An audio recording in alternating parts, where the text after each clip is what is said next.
Di ba? Hindi na ho niyan pagbabasihan, mga kababayan, yung mga ebidensya. Kasi simula pa lang, sinabi niya na, haharangan ko yung impeachment. May desisyon na agad. Oh. So, ang magiging desisyon, syempre, dahil kakampi niya, yung mga Duterte, yun na yun. Di ba? Ngayon, ano ba ang sinabi dito ni Robin Padilla? Ba't niya nasabing naglolokohan na lang sa Pilipinas? Naglolokohan na lang tayo sa Pilipinas, Robin Padilla. Senator Robin Padilla could not hide his frustration over the ongoing detention of former President Rodrigo Duterte in The Hague by questioning why the Philippines allowed a foreign court to take jurisdiction over its former leader. Nung panahon ho, mga kababayan, nang hindi pa tumitiwalag si Duterte sa ICC, mga bossing, kasapi po talaga tayo dyan. Nung nalaman niya, iniimbestigahan siya, bumaklas siya. Dapat doon pa lang ang mga DDS nagtanong na, ay bakit po? No? Dapat po patunayan nyo sa amin yan. Na talagang wala po kayong ginagawang mali. No? Kaso po parang kaduwagan yung ginawa ninyo na, nalaman ikaw ang iniimbestigahan. Sinasabi mo wala kang kasalanan. Di ba? Tapos umalis ka. Hindi mo hinarap. 2011 to 2019, yun lang po ang pinag-uusapan sa ICC. Kaya nga po 43 lang di ba? Hindi kasama yung 2020 hanggang 2022, mga kababayan. Ganun po nirerespeto ng Pilipinas.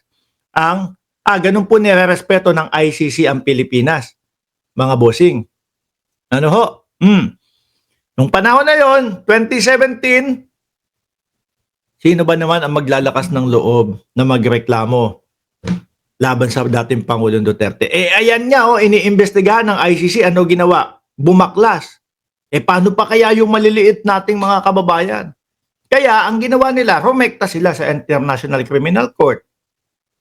Di ba? Na sa tingin nila, doon magkakaroon ng hustisya. Di ba? Ganong kasimple yun.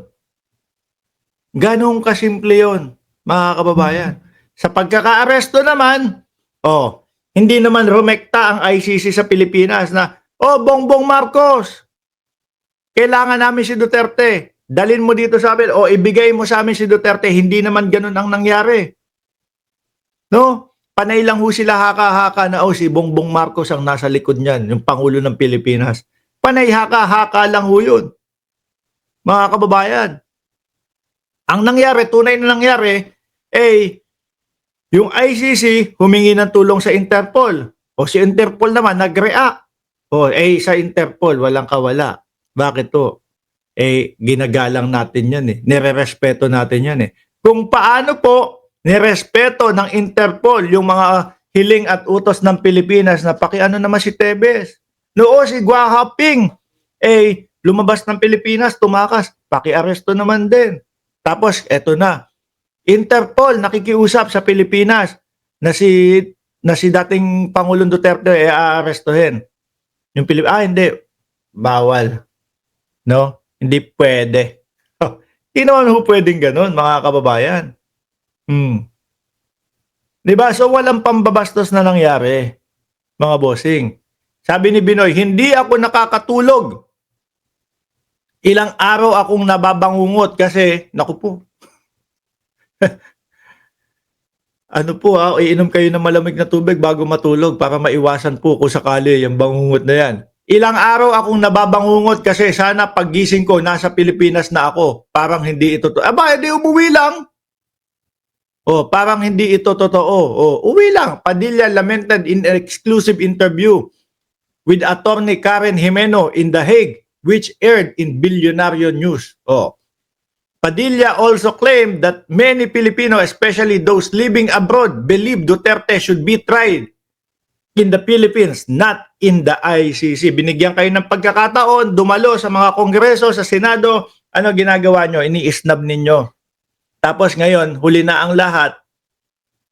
Ang iyak ninyo, dapat sa Pilipinas. Di ba? Alam nila lahat, definitely. Bakit sila sumusuporta? Hindi, nagpipiknik lang daw, sabi. Di ba sabi nung mga OFW doon sa dahig, picnic ano lang, picnic permit. Kaya yung dahig siguro o yung Netherlands, sabi, o wag na kayong didikit sa detention facility. Ang tanong, hindi naman yan fans. Pumupunta yan dahil Pilipino sila, naintindihan nila na mali ang ginawa sa ating dating Pangulo. Ulitin ko mga kababayan, kabit-kabila po ang binibigay sa kanila na pagkakataon para ipaliwanag sa Pilipinas. Ano ginawa nila? Wala. No? Panay ho sila alibay. Binigyan pagkakataon sa Kongreso, hindi naman nila pinansin. Pumunta sila isang beses, bakit to? Dahil wala, napilitan na lang ho sila, mga kababayan. Dahil Dahil nagyabang sila na ikinansel daw ng Kongreso yung patawag sa kanila kasi nalaman pupunta sila. Di ho ba? Kaya ayoko na. Ayaw na daw. O bumaklas ka na ng pagkasenador. Ayaw na din yata ng mamamayang Pilipino sa iyo. Kaya ayoko na. Ayaw naman magbago ng Pilipino eh. Sabi, hindi, nagbago yung Pilipino. Di ba? Nagbago yung Pilipino. Bakit to? Nagbago isip ng Pilipino nung nakita yung kung ganyan ka pala maging senador. Di ba? Shout out sa Lumba Bowler sa Pinamalayan, Mindoro. O, sabi ni Ali Dael. Ayoko na, ayaw naman magbago ng Pilipino eh. Nabubuhayan ako ng loob kapag pinag-uusapan ang pag-uwi ni Digong. Wala nga yan, 8 years yung tatagal nung hearing. Pagdating sa Bring Home PRRD, buhay ako. Ang aking puso, ang aking kaluluwa, talagang nagdiriwang. Pero kung ang tanong ay gusto ba talaga nating magbago, hindi natin gustong magbago. Hindi lang kayo napagbigyan na iuwi si dating Pangulong Duterte. Pilipino na ang inyong sinisi na hindi gustong magbago. Ano ba naman yan? Naglolokohan na lang tayo sa Pilipinas at hindi na ako sasama doon. Ay, naku, hindi uuwi to? Sabi hindi natin gustong magbago. Kasi nasa ICC to, di ba? Nasa The Hague. Hindi natin gustong magbago. Naglolokohan na lang tayo sa Pilipinas at hindi na ako sasama doon. Hindi na sasama pa uwi. Ano ba naman yan? Padilla said when asked if his sacrifices for the country were worth. Oy! Sakripisyo! Wala pa ho kami nakikita, sir. No, ako po isa sa bumoto sa inyo. Wala pa ho kaming nakikita. Ang nakita namin yung pachitsa-chitsa nyo doon sa Senado. Yun ang lagi namin nakikita. Yung kiss doon sa OFW, yun ang naming nakikita. Yung pagbabasa, pakikipagdebate kay Coco Pimentel, yun ang namin nakita. Ano nga ho, sir? Medyo wala. Hindi talaga kayang sumabay sa Senado. No? At para sabihin namin, yung sakripisyo ninyo, wala po kami nakikita. Pagpaumanhin nyo na po. No? Mga katotnak, ay! Nasa na si katotnak? No? Magpapaalam na ho ako. No?